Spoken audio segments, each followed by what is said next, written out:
Configuring server timeout settings in League of Legends can help improve your gaming experience by reducing disconnections. Follow these steps to adjust your settings effectively. Step 1. Open the League of Legends client. Launch the League of Legends client on your computer.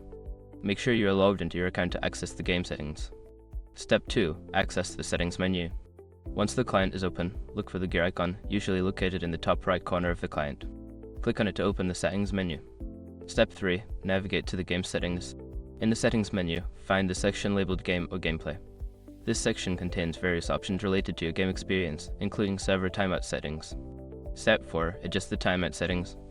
Look for an option related to server timeout or connection settings. Adjust the timeout duration according to your preference, ensuring it is set to a value that suits your internet stability. Step 5. Save changes and restart. After making your adjustments, be sure to save the changes before exiting the settings menu. Restart the League of Legends client to ensure that the new settings take effect. By following these steps, you can effectively configure your server timeout settings in League of Legends. Enjoy your improved gaming experience.